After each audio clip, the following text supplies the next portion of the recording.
अगर बताऊं आपको तो भगवान शंकर अपने 11वें रुद्र में पवन देव के माध्यम से अंजना के गर्भ से अवतरित हुए। ये दोनों का समन्वय यहाँ पर आ जाता है। तो बचपन में सूर्यदेव को खाने वाली घटना के बाद हनुमान जी को किसने श्राप दिया था? श्राप दिया था ना, जहाँ पर वो भूल गए थे। नहीं, श्राप तो ऋषि मुनियों ने दिया था, लेकिन वो तो उनके गुरुदेव थे सूर्य नारायण। तो बचपन में अब ऐसा है कि जन्म के साथ ही कहते हैं कि जन्म से जगी जठर में आग, गगन में मारी एक छलांग, ग्रसे रवि बाल लेख फल लाल, आपकी जय हो जय हो जय हो। ऐसा मैंने कथाओं में भी सुना है कि जन्म से ही उनको एक प्रचंड भूख लगी। अब माता अंजना कुछ लेने जाए तब तक तो हनुमान जी ने खिड़की से देख लिया कि सूर्योदय हो रहा था और वो एकदम लाल थे। अब देखो, हम ये सोचते हैं, हमें कहानी के दौर पे ये सुनने को मिलता है कि हनुमान जी ने उसको फल समझ के खा लिया। अब जो ज्ञानी नाम अग्रगण्यम है, क्या उनको ये पता नहीं होगा कि ये फल है कि क्या है? यहाँ से सूर्य तक की उड़ान वो लगा देते हैं और इतने बड़े भी हो जाते हैं और सूर्य को अपने मुख में रख लेते हैं। तो क्या वो केवल फल था? आप हनुमान चालीसा के अंदर भी ये पंक्ति देखते हो कि हनुमान जी ने छलांग लगाई और सूर्य को ग्रस लिया। हनुमान चालीसा के अंदर भी ये कथा आती है कि जुग सहस्त्र जो जन पर भानु, ये वाली पंक्ति आपको बता दूं। तो क्या हनुमान जी ज्ञानी नाम अग्रगण्यम है तो उनको तो ज्ञान है ही, लेकिन भूख थी किस बात की? ये जो भाषा होती है संतों की, जो एक शब्द में वो वर्णित कर देते, लेकिन हम कहानी के तौर पे कुछ ही वहां पर ला देते हैं कि हनुमान जी तो वानर थे और ये चंचल ताल के हिसाब से उन्होंने ग्रस किया। उन्होंने जन्म के साथ ही, ये रुद्र के अवतार है, कोई ऐसे वैसे अवतार नहीं है। देखो 11वें रुद्र है, तो जन्म से ही फल, जो भूख थी वो ज्ञान की थी और सूर्य जो है वो ज्ञान का प्रतीक है। आप किसी से भी पूछ लो तो सूर्य जो है वो ज्ञान का प्रतीक है। तो ज्ञान की भूख तो जन्म से ही हनुमान जी को लग गई थी। जैसे ही जन्म हुआ ज्ञान की भूख लग गई। अब सूर्य नारायण को जब देखा तब यहां पर पैदा होते ही उन्होंने 3 लोगों का अभिमान यहां पर तोड़ा। जैसे सूर्य को अभिमान था उस समय के इस पूरे ब्रह्मांड के अंदर मेरे जितना तेज, मेरे जितना गर्म कोई नहीं है, ये गर्व उनको था, अभिमान उनको था।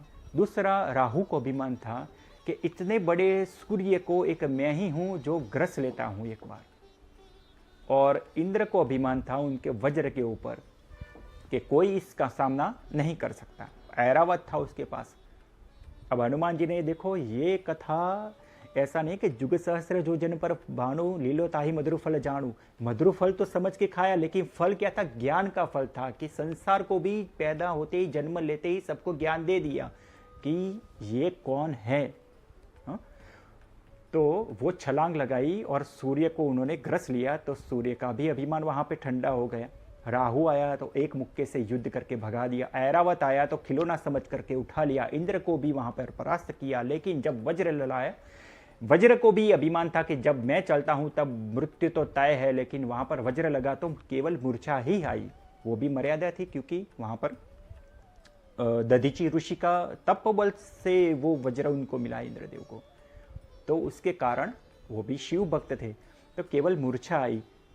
और ये ग्रसने वाली जो घटना है वो ज्ञान के साथ जुड़ी हुई है। और ये पैदा होते ही, अवतार लेते ही यहाँ पर हनुमान जी वो तीनों का अभिमान तोड़ा। और आगे तो कितने भी लोगों का उन्होंने अभिमान तोड़ दिया है, वो तो कथा के अंदर और हनुमान जी के चरित्र के अंदर आपको दिखेगा।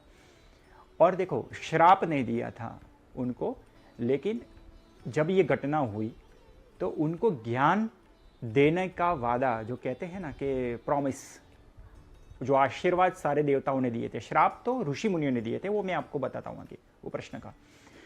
तो जैसे ही ये घटना हुई, वज्र लगा, मूर्छा आई, तो पवन देव अपने पुत्र को लेकर के गुफा में चले गए। और वहां पर जैसे ही सबकी प्राणवायु खींच ली तो सब देवता वहां पर उपस्थित हो गए, त्रिदेव भी उपस्थित हो गए, और सब ने एक एक करके वरदान दिया है। और उन वरदानों के चलते जिसके पास जो पावर था वो पावर हनुमान जी को दे दिया। जैसे इंद्र के पास वज्र का पावर था तो कहा कि मेरा वज्र लगाए, आज से सब इसको हनुमान कहेंगे। हनु के ऊपर उसको वज्र लगाया तो हनुमान कहे। अब उनका नाम तो मारुति था लेकिन हनुमान हो गया, तो आज भी वो वरदान के हिसाब से चलता रहे, ज़्यादा तो हनुमान से ही प्रचलित है। और वज्र कहीं नहीं लगेगा उनको। और यमराज ने कहा कि मेरे पाश दंड से ये अभय रहेगा। वरुण ने कहा कि वरुणास्त्र कुछ नहीं कर पाएगा। तो ऐसे विश्वकर्मा ने भी उनको आशीर्वाद किया, जितने भी मैंने अस्त्र शस्त्र बनाए हैं वो इनके ऊपर असर नहीं होंगे, सब इनके आधीन हो जाएंगे। तो ऐसे बड़े बड़े वरदान मिले।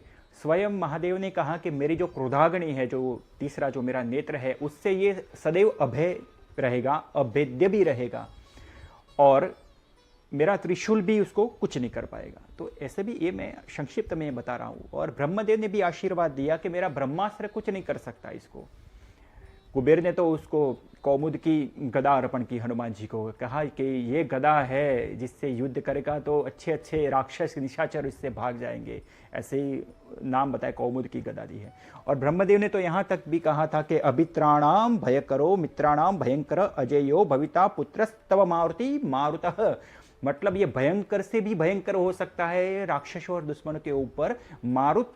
अब तुम चिंता करो, ये मारुति ही ये आगे जाकर के राम की रक्षा के अंदर और उसका सेवक बनेगा। सारे आशीर्वाद मिल गए। और सूर्य देव ने जो अंतिम आशीर्वाद दिया है, तो उन्होंने कहा कि देखो मेरा जो 16वां जो मेरा जो प्रकार है, शतांश कुछ कहते हैं, 16वीं कला जो सूर्य की होती है, उसमें कुछ शतांश ऐसा कुछ नाम मैंने पढ़ा था, वो कला मैं प्रदान करता हूँ, क्योंकि वो मेरे पास आया था। अब मैं समझ गया कि वो क्यों आया था, ज्ञान के लिए आया था। तो जब वो 7 वर्ष के हो जाएंगे, मतलब 7 वर्ष पूरे हो जाए और 8वें वर्ष में जो मंगल प्रवेश होगा, तो मैं एज अ गुरु विद्या प्रदान करूंगा। ये उनको आशीर्वाद दिया था। अब ये आपको मिलेगा उत्सव सिंधु के अंदर। जो उत्सव सिंधु नाम का जो ग्रंथ है, उसके अंदर हनुमान जी के जन्म से लेकर के विद्या तक की जो पूरी कथा है, जो आशीर्वाद देवताओं ने दिए, वो बर वहां पर आपको वर्णित मिल जाएंगे। तो ये था हनुमान जी के 7वें वर्ष का यहाँ पर वादा कि भाई मैं उनको प्रॉमिस देता हूँ कि 8वें वर्ष के अंदर मेरे पास आएंगे, मैं उनको विद्या प्रदान करूँगा। तो ये उनके श्राप नहीं था। श्राप दिया था वो ऋषि अंगिरा और भृगु ऋषि, ये दोनों ने मिल करके एक तय किया था कि इतने सारे वरदान हैं और इनको श्राप भी नहीं दे सकते, हनुमान जी को दंड नहीं दे सकते क्योंकि रुद्र के अंश है। तो ऋषि मुनियों ने ये सोच विचार करके कि आगे जाकर ये शक्तियाँ जो है वो राम अवतार में सही तरीके से उपयोग में आनी चाहिए। तो उस कारणवश वो भृगु ऋषि और अंगिरा ऋषि और कुछ और ऋषि मुनि ने मिलकर के हनुमान जी को उनका उद्धार हो, सही उपयोग हो शक्ति का, और ये चंचल स्वभाव से एक तरीके से आध्यात्मिक दिशा की ओर बढ़े, वो डिसीजन लेकर के उनको श्राप दिया था। अच्छे के लिए श्राप, हर श्राप बुरे के लिए नहीं होता, अच्छे के लिए होता है। तो वो अच्छे के लिए श्राप ऋषियों ने दिया था। तो